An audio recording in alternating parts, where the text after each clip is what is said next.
मेरा नाम डॉक्टर सुवर्चला है। मैं जीवा फर्टिलिटी सेंटर्स में साइंटिफिक डायरेक्टर हूँ। थायराइड फंक्शन महिलाओं में बहुत इंपॉर्टेंट रोल प्ले करता है, चाहे वो कम हो या ज्यादा हो, जिसे हाइपोथायरॉयडिज्म कहते हैं। अगर अंडर एक्टिव रहा थायराइड और अगर हाइपरथायरॉयडिज्म है तो उसे ओवर एक्टिव थायराइड कहते हैं। दोनों हालातों में रिप्रोडक्टिव हेल्थ मार खा सकता है। आइए देखते हैं कि इन दोनों कंडीशंस में आपके फर्टिलिटी पे क्या असर हो सकता है। पहले हम हाइपोथायरॉयडिज्म के बारे में बात करेंगे, यानी कि कम थायराइड रिलीज हो रहा है। इसकी वजह से मेंस्ट्रुअल साइकिल्स इरेगुलर हो सकते हैं, जिसकी वजह से पीरियड्स ना होना या इरेगुलर होना और अंडा कब रिलीज हो रहा है आपको ये पता ना लगने के कारण हस्बैंड वाइफ रेगुलरली इंटरकोर्स नहीं कर सकते, जिसकी वजह से प्रेगनेंसी पीछे हो सकता है। अगला प्रॉब्लम हो सकता है एनोवुलेशन। ये थायराइड ठीक नहीं रहने के कारण, यानी कि ठीक से प्रोड्यूस नहीं हो रहा है अगर, तो हाइपोथैलेमस और पिट्यूटरी नामक ब्रेन में जो छोटे छोटे पार्ट्स हैं वो भी ठीक से फंक्शन नहीं कर पाते और वहां से GnRH नामक hormone, follicle stimulating hormone, luteinizing hormone ठीक से रिलीज नहीं होता, जिसकी वजह से अंडा ठीक से बढ़ता नहीं है और एनोवुलेशन यानी एग ठीक से रिलीज नहीं होता। तो दूसरा प्रॉब्लम हो सकता है कि थायराइड अगर ठीक ना हो, कम हो, तो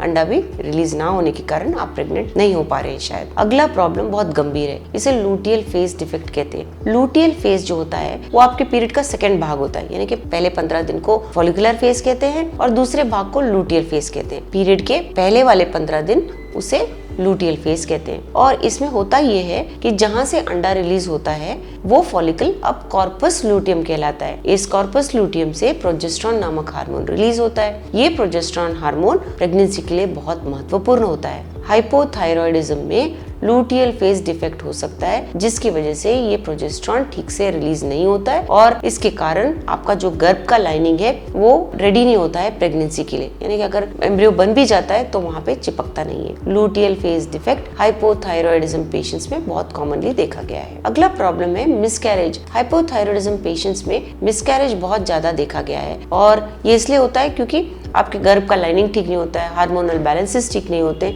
गर्भ नहीं रुकने की वजह से मिसकैरेजेस होना कॉमनली देखा गया है। अब हम हाइपरथायरॉयडिज्म के बारे में बात करेंगे, यानी कि अगर थायराइड बहुत ज्यादा है, थायराइड ओवर एक्टिव है तो क्या हो सकता है। इसमें भी पीरियड्स इरेगुलर होना बहुत कॉमनली देखा गया है। पीरियड्स का बिल्कुल ना होना, जिसे एमेनोरिया कहा गया है, वो भी देखने को मिलता है, क्योंकि ओव्यूलेशन कब हो रहा है पता नहीं चलता और आप हस्बैंड वाइफ कब ट्राई करें नेचुरली पता नहीं चलता। पीरियड ना होने के कारण भी प्रेगनेंसी नहीं होने का प्रॉब्लम हो सकता है। रिड्यूस्ड फर्टिलिटी, अगर ओवर एक्टिव थायराइड रहा तो हार्मोन्स जिनके बारे में मैंने बात किया, FSH LH भी इम्बैलेंस हो सकते हैं, जिसकी वजह से अंडा ठीक से रिलीज नहीं हो पाता और इसके कारण आपका फर्टिलिटी कम हो जाता है और प्रेगनेंसी में प्रॉब्लम हो सकता है। चाहे आपको हाइपोथायरॉयडिज्म हो या हाइपरथायरॉयडिज्म हो, दोनों प्रॉब्लम्स में मेडिकेशंस बहुत अच्छी तरह से काम करते हैं। हाइपोथायरॉयडिज्म में लीवोथायरॉक्सिन नामक मेडिकेशन दिया जाता है बहुत कॉमनली और ये बहुत अच्छी तरह से काम करता है। लीवोथायरॉक्सिन लेने के बाद आपके हार्मोन लेवल्स नॉर्मल हो सकते हैं। हाइपरथायरॉयडिज्म में भी मेडिकेशंस दिए जाते हैं जो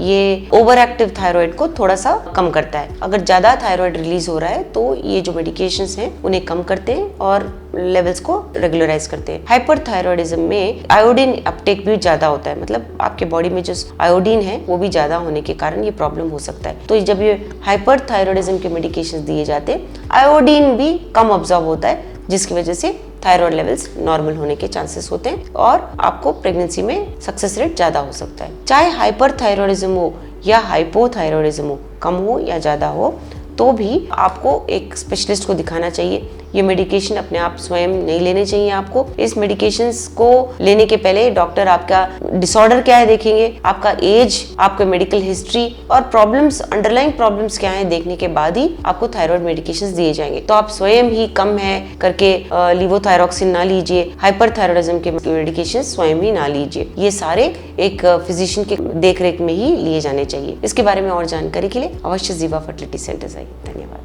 हमने इस वीडियो को बनाने में बहुत मेहनत की है, जरूर हमें सब्सक्राइब और लाइक कीजिए। Thank you.